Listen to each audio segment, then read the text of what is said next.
আসসালামু আলাইকুম সুপ্রিয় ছাত্রছাত্রী, কেমন আছেন? আলহামদুলিল্লাহ ভালো। আইসিটি প্রাইভেট প্রোগ্রাম থেকে আজকে হেক্সাডেসিমেল থেকে কিভাবে বাইনারিতে রূপান্তর করতে হয় এ বিষয়ে কথা বলবো। তাহলে দেখেন, হেক্সাডেসিমেল থেকে বাইনারিতে গত ক্লাসে আমরা পড়েছিলাম কিভাবে অক্টাল থেকে বাইনারিতে রূপান্তর করতে হয়। আমরা কিন্তু সেখানে বলেছিলাম যে কোনো সংখ্যা থেকে বাইনারিতে হোক না কেন অবশ্যই কিন্তু কি করতে হয়, অবশ্যই ডেসিমেলের ব্যবহার নিতে হয়। তাহলে দেখেন, আগে হেক্সাডেসিমেলের মানগুলো আগে সাজাই।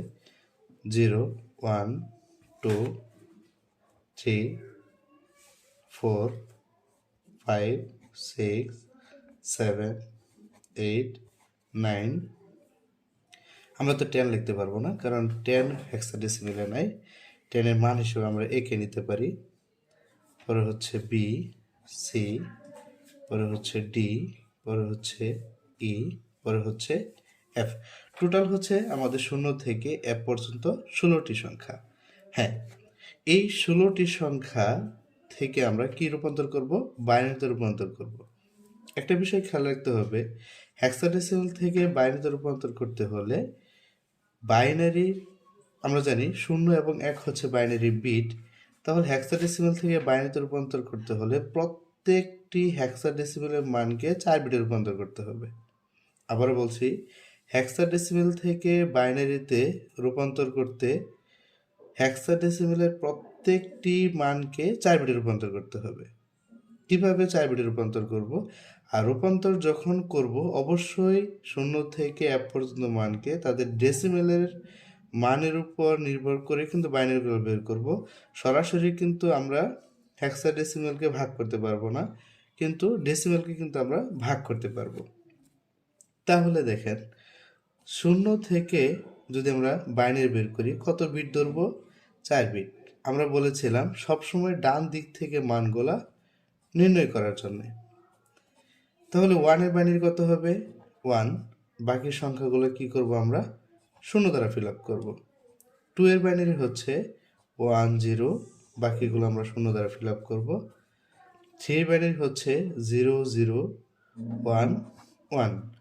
4-এর বাইনারি হচ্ছে 1 0 0, কম পড়ছে, তাহলে আমরা একটা 0 দ্বারা ফিল আপ করব।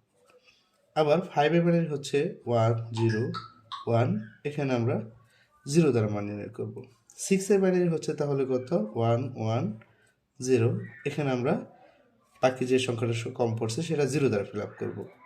আবার 7-এর মান হচ্ছে 1 1 1, এখানে কম পড়ছে, একটা 0 দ্বারা ব্যবহার করব। 8-এর বাইনারি হচ্ছে কত? 8-এর হচ্ছে 1 0 0 0। 9-এর বাইনারি হচ্ছে 1 0 0 1। এখন দেখেন, এই এ এর মানটা আমরা কিভাবে বের করব? আমরা একটু খেয়াল করি, এর আগে ক্লাসে আমরা পড়েছিলাম এর মান হচ্ছে 10। তাহলে এ থেকে তার মান বের করতে পারবো, কিন্তু 10-এর বাইনারিটা আমরা বের করতে পারবো। 10-এর বাইনারি হচ্ছে 1 0 1 0, তাহলে এর বাইনারি কত? 1 0 1 0। ওকে, বি এর মান হচ্ছে 1 1, তাহলে 1 1-এর বাইনারি হচ্ছে 1 0 1 1, তাহলে বি এর মান হচ্ছে কত? 1 0 1 1। ওকে, তারপরে সি এর মান হচ্ছে 12 ডেসিমেল ভিত্তিতে। তাহলে সি এবং 12 দুইটার বাইনারি কি একই হবে না? হ্যাঁ, অবশ্যই একই হবে। 12 বাইনারি হচ্ছে 1 1 0 0। ডি এর মান হচ্ছে 13 13, তাহলে ডি এর মান 13 যদি হয়, তাহলে 13 বাইনারিটা বের করলে আমরা কার মান পাচ্ছি? ডি এর বাইনারিটা পাচ্ছি। তাহলে ডি এর বাইনারিটা দেখেন 1 1 0 1। এর মান হচ্ছে 1 1 1 0, এফ এর মান হচ্ছে 1 1 1 1। এর মান হচ্ছে এখানে 14, এখানে হচ্ছে 15। দেখেন, একটা বিষয় একটু খেয়াল করেন, আমরা উপরের থেকে যদি দেখি, দেখেন 0-এর পরে হচ্ছে 1, 1-এর পর হচ্ছে 0, 0-এর পর হচ্ছে 1। দেখেন সিরিয়ালটা দেখেন, 0 1 0 1 0 1 0 1 0 1। দ্বিতীয় কলামটা দেখেন, 0 0 1 1 0 0 1 1 0 0 1 1। প্রত্যেকটার নিচে কি আছে? 2টা করে একই ধরনের সংখ্যা ব্যবহার হয়েছে। পরে দেখেন 4টা, পরে দেখেন 8টা। যাই হোক, এটা আমরা পরবর্তী ক্লাসে আরও বেশি জানতে পারবো। যদি আমরা এই বিষয়টা জানি, তখন আমরা একটা সূত্র ব্যবহার করেছিলাম, বিসিডি এই সূত্রটা আমি প্রত্যেক ক্লাসে আলোচনা করেছি। বিসিডি সূত্র হচ্ছে প্রত্যেক সংখ্যা থেকে প্রত্যেক সংখ্যার কি হতে হয়, দ্বিগুণ হতে হয়। তাহলে এখানে দেখেন আমি যদি 15 মানটা বের করে দেখাই, তাহলে 15 মানটা এখানে কিভাবে বের করব?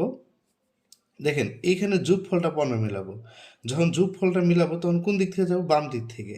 তাহলে বাম দিকে দেখেন, ডান দিক থেকে যদি মিলাই তাহলে সংখ্যাটা এটা মিলতে পারে কিন্তু অন্য সংখ্যাগুলো মিলবে না। সেই জন্য আমরা সবসময় যোগফল মিলালে বাম দিক থেকে, আর মান নির্ণয় করতে হলে সবসময় ডান দিক থেকে। তাহলে দেখেন আমরা যদি এখানে এই 4টা মান লিখি 1 1 1 1, যে সংখ্যাগুলো আমরা জানি 1 থেকে সেই সংখ্যাগুলো যোগ করতে হয়। এখান থেকে 4টার সাথে কি আছে? 1 আছে, আর এটা যোগ করব। 8 4 12, 2 হচ্ছে 14, আর 1 হচ্ছে 15। হ্যাঁ বন্ধুরা, একটু দেখেন আমি যদি এখানে 1 0 1 1 এর মান সাজাই তাহলে কি লিখবো? 1 2 4 8।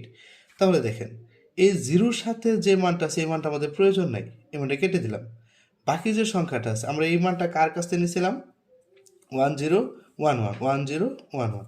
দেখেন বি এর মান থেকে নিয়েছিলাম, তাহলে বি এর আমাদের মান ধরেছিলাম কত? 1 1 মানে 11। তাহলে দেখেন এখানে 11 হয় কিনা? 8 2 10 আর 1 হচ্ছে 11, 11 হচ্ছে 11। তাহলে এখানে মান হচ্ছে 11। এটা কার মান? ডেসিমেল মান। ওকে, তাহলে আমরা এটা খুব সহজেই কিন্তু নির্ণয় করতে পারলাম। এখন একটা বিষয় দেখেন, আমরা এখানের যে ক্লাসগুলো আছে এটা থেকে আমরা একটু আলোচনা করে আসি। ধরেন হেক্সাডেসিমাল মান হচ্ছে এখানে A20, এখানে একটা রেডিক্স 1, এখানে হচ্ছে B, এখানে হচ্ছে C। তাহলে এর মান যখন আমরা নির্ণয় করব, আমরা তো একটু আগে প্রথম বলে আসছি যে প্রত্যেক সংখ্যাকে কত বিট করে? 4 বিট করে। তাহলে এর মানের বাইনারি মান কত? 1 0 1 0 1 0 1 0। 2 এর মান কত? 2 এর মান হচ্ছে 1 0 1 0, কিন্তু আমার কি 4 বিট রূপান্তর করতে হবে? 2টা 0। 0 বাইনারি কত? 4টা 0। রেডিক্স পয়েন্টের জায়গায় রেডিক্স পয়েন্ট। তাহলে বি এর মান কত হবে? বি এর মান হবে, দেখেন বি এর মান হচ্ছে 1 0 1 1। সি এর মান হবে কত? 1 1 0 0। এখন যখন লিখবো একসাথে লিখবো 1 0 1 0 0 0 1 0 0 0 0 0, রেডিক্স পয়েন্ট 1 0 1 1 1 1 0 0।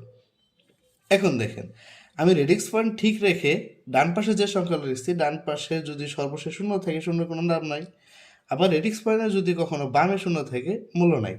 যেমন আমি যদি একটা মান এখানে বাইনারি মানটা লিখি 1 1 1 0 1 0, রেডিক্স পয়েন্ট 1 0 1 1 1, ধরেন এই মানটা লিখছি। এই মান থেকে যদি আমি হেক্সাতে রূপান্তর করি, আমরা অক্টালে কিন্তু শিখে আসছিলাম রেডিক্স পয়েন্ট ঠিক রাখবো। যখন রেডিক্স পয়েন্টটা ঠিক রাখবো, ডানে যখন যাব তখন শূন্য থেকে রেডিক্স পয়েন্টের অবস্থান থেকে আমরা ডান দিকে যাব, বাম দিকে যাব, আর এখান থেকে ডান দিকে যাব। তাহলে বাম দিকে যেটা হচ্ছে সেটা হচ্ছে এমএসবি, আর বাম দিকে সেটা হচ্ছে এলএসবি, একটু খেয়াল রাখবেন। তাহলে রেডিক্স পয়েন্ট ঠিক রাখলাম, এখানে হচ্ছে 4 বিট, এখানে 2 বিট আছে কম আছে, আমরা বামে শূন্য বাড়াবো। ওকে, এখানে যখন আমরা 4 বিট রূপান্তর করছি কম পড়ছে, এখানে অবশ্যই আমরা ডানে শূন্য বাড়াবো। এখন দেখেন 1 ছিল মানে পরিবর্তন, হ্যাঁ তা হোক কোনো সমস্যা নেই। আমরা খেয়াল করব বামে এবং ডানে শূন্য বাড়ুক বা কমুক, মানে পরিবর্তন হোক বা না হোক তাতে আমাদের কোনো সমস্যা, আমাদের বিট ঠিক রাখতে হবে। তাহলে এখানে দেখেন 1 1, এখানে মান হচ্ছে 3, এখানে 1 0 1 1 0 1 0 এর মান হচ্ছে A। এখান থেকে 1 0 1 1 1 0 1 1 মান হচ্ছে B। আর এখানে হচ্ছে 1 0 0 এখানে দেখেন 1 0 0 মান হচ্ছে 8। তাহলে উত্তর কত আসলো? উত্তর আসলো 3A B 8। রেডিক্স মান ঠিক রাখছে, এটা কার মান? হেক্সাডেসিমাল। ওকে বন্ধুরা, দেখেন খুব সহজেই কিন্তু হেক্সাডেসিমাল থেকে আমরা বাইনারিতে রূপান্তর করে ফেললাম। এটি খুবই সহজ খুবই সহজ খুবই সহজ। আগের ক্লাসে আমরা অক্টাল থেকে কিভাবে বাইনারিতে রূপান্তর সেটা দেখিয়েছি।